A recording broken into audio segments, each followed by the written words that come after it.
नवरात्रि का ये पावन अवसर आ गया है। 9 रातें जब हम माँ दुर्गा के 9 अलग-अलग दिव्य स्वरूपों की आराधना करते हैं। जी हाँ, और ये सिर्फ एक आप कह सकते हैं धार्मिक अनुष्ठान नहीं है, ये एक बहुत गहरी आध्यात्मिक प्रक्रिया है। बिल्कुल, जो भक्त के मन में ना दिव्यता, श्रद्धा, भक्ति ये सब जगाती है। सही कहा। और ये जो 9 रूप हैं, हम्म। ये असल में सिर्फ देवियों की प्रतिमाएं ही नहीं है। अच्छा। हाँ, ये तो चेतना के अलग अलग स्तर हैं, अलग अलग शक्तियां हैं, और साधक के अंदर जो बदलाव आता है ना, उसके प्रतीक हैं ये। वाह, तो आज हम इसी पर गहराई से बात करने वाले हैं। नव दुर्गा के ये 9 स्वरूप, उनकी कहानियां, उनका क्या महत्व है और क्या गहरे आध्यात्मिक संदेश छुपे हैं उनमें। जी। हमारे पास जो जानकारी है उसमें हर रूप का काफी विस्तार से वर्णन है, तो कोशिश यही रहेगी कि हम इस ज्ञान और प्रेरणा को समझें और ये जाने कि ये 9 दिन की साधना आखिर एक साधक के जीवन पर कैसे असर डालती है। बिल्कुल, एक तरह से ये पूरी यात्रा है, साधक के अंदरूनी विकास का नक्शा समझिए। अंदरूनी विकास का नक्शा, दिलचस्प। हाँ, मतलब स्थिरता से शुरू होकर सिद्धि तक पहुंचना। और खास बात यह है कि हर रूप एक विशेष गुण का, एक विशेष शक्ति का प्रतीक है। साधक कोशिश करता है उसे अपने अंदर जगाने की। चलिए तो फिर शुरू करते हैं। पहले दिन की देवी माँ शैलपुत्री। जी, शैलपुत्री। नाम से ही पता चल रहा है, शैल यानी पर्वत, पुत्री मतलब बेटी, हिमालय की बेटी। स्वरूप कैसा है इनका? मैंने सुना है बड़ा शांत है। हाँ, बहुत सौम्य, बैल पर सवार होती हैं, एक हाथ में त्रिशूल और दूसरे में कमल, है ना? जी हाँ, कमल। कहानी ये है कि ये सती का ही दूसरा जन्म है। ओ, वही सती जिन्होंने अपने पिता दक्ष के यज्ञ में देह त्याग दी थी। हाँ, बिल्कुल वही। अपमानित होकर उन्होंने जब प्राण त्यागे तो फिर पर्वतराज हिमालय के घर जन्म लिया, शैलपुत्री के रूप में, और यहीं से शिवजी से दोबारा मिलने की कहानी शुरू होती है। तो ये एक तरह से नई शुरुआत है, और संदेश है स्थिरता का, धैर्य का, संकल्प का। बिल्कुल सही पकड़ा आपने। शैलपुत्री मतलब साधना की नींव रखना, वो दृढ़ संकल्प जो किसी भी रास्ते पर चलने के लिए चाहिए। ये बात तो है। किसी भी ऊंचाई पर पहुंचने के लिए नींव तो मजबूत होनी ही चाहिए। एग्जैक्टली।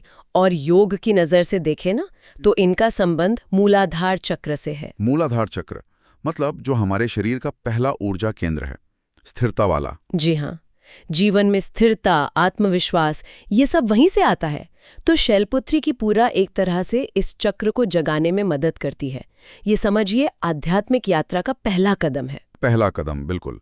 तो ये तो हो गई नींव। अब दूसरे दिन माँ ब्रह्मचारिणी। माँ ब्रह्मचारिणी, इनके नाम में ही तपस्या झलकती है। ब्रह्म का आचरण करने वाली, तपस्विनी। इनका स्वरूप कैसा है? कहते हैं बहुत तेजस्वी हैं। हाँ, बहुत ज्यादा। एकदम तपस्विनी कन्या का रूप है। सफेद कपड़े पहने हुए, हाथ में जपमाला और कमंडल, और नंगे पांव चलती हुई। नंगे पांव। कहानी क्या है इनकी? कठोर तपस्या की कहानी है शायद। जी हाँ, भगवान शिव को पति के रूप में पाने के लिए इन्होंने हजारों साल तक तपस्या की। बहुत कठोर तपस्या। हजारों साल? अरे बाप रे। हाँ, पहले सिर्फ फल फूल खाए, फिर सिर्फ सूखे पत्ते, और आखिर में तो वो भी छोड़ दिया, बिना कुछ खाए पिए तप किया। इतनी कठिन तपस्या। तो संदेश क्या हुआ? आत्मसंयम, लगन, और ये कि बड़े लक्ष्य के लिए तो भाई असाधारण कोशिश करनी पड़ती है। बिल्कुल।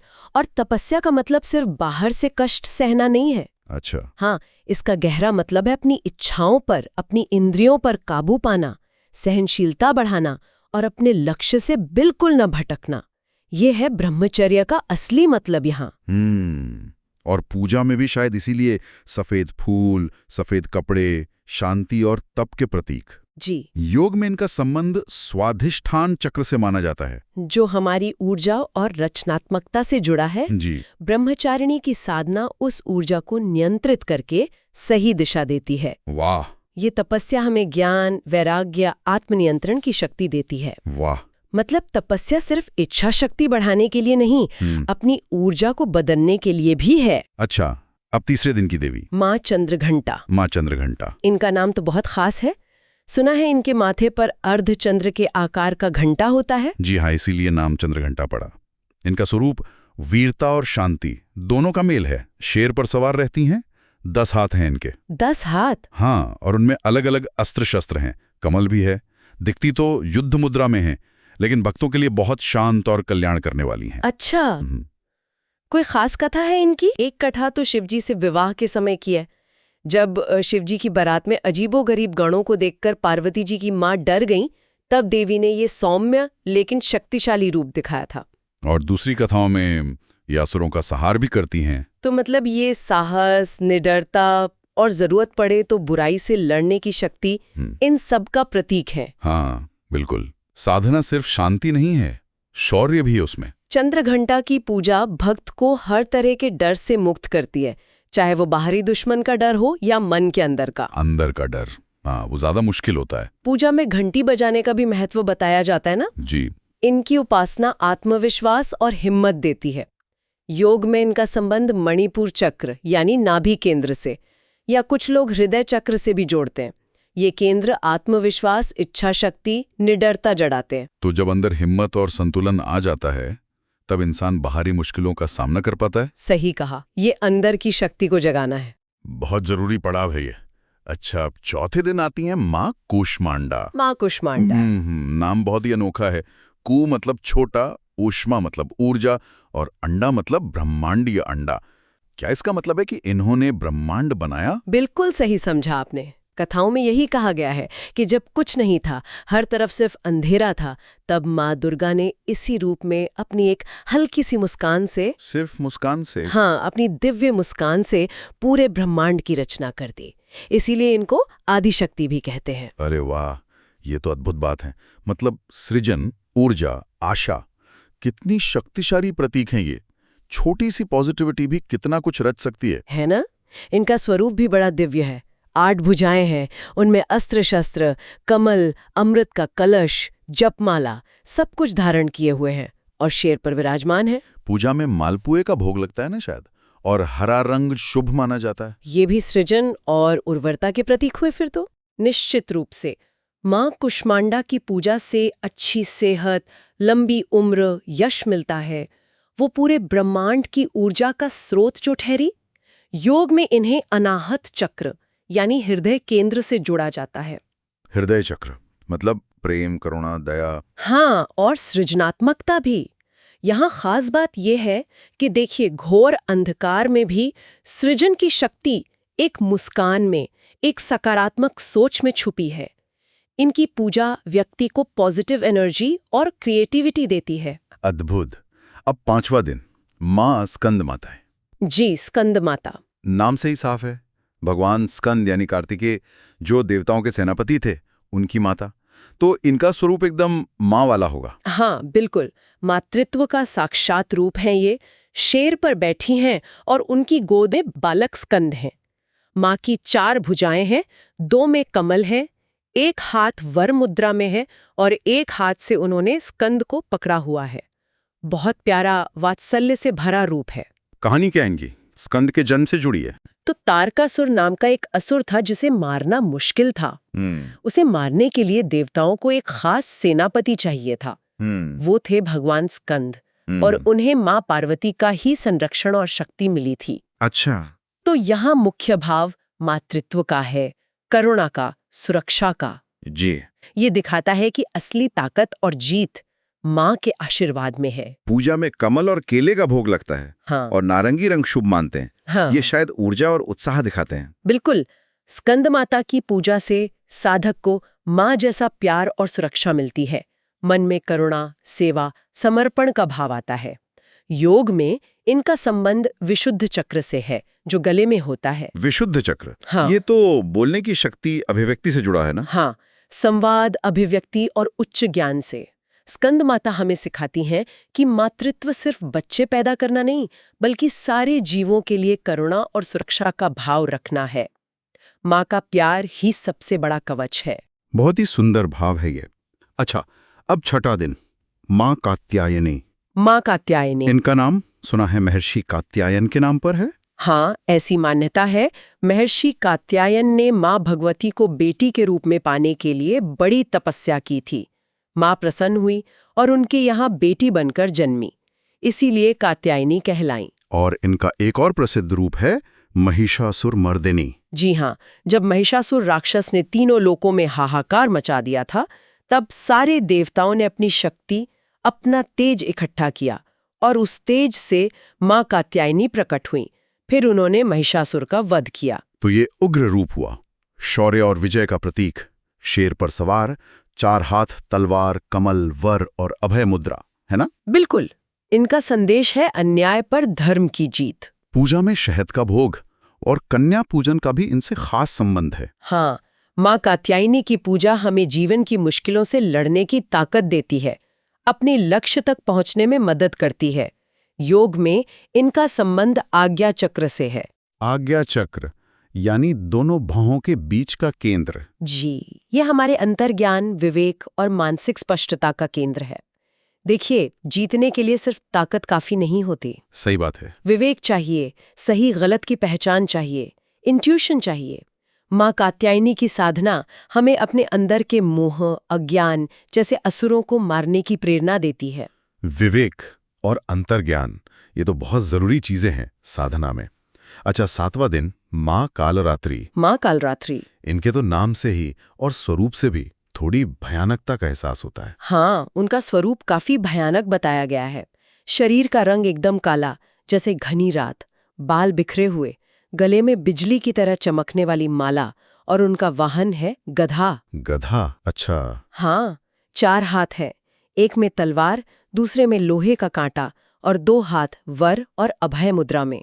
कहते हैं उनकी सांसों से आग निकलती है और उनकी गर्जना बहुत भयंकर है। इनका ये रूप क्यों है? कोई खास वजह? हाँ, कथा है कि जब रक्तबीज जैसे असुरों को मारना था, जिनका खून जमीन पर गिरते ही नए असुर पैदा हो जाते थे। ओह, हाँ, सुना है मैंने। तब माँ ने ये विकराल रूप लिया।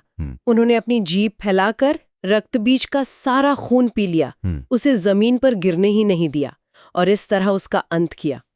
तो स्वरूप भयानक है, लेकिन कहते हैं कि भक्तों के लिए शुभंकारी हैं, मतलब शुभ फल देने वाली। ये कैसे? यही तो उनकी महिमा है। उनका भयानक रूप सिर्फ दुष्टों के लिए है, बुरी शक्तियों के लिए। अपने भक्तों के लिए तो वो बहुत दयालु है।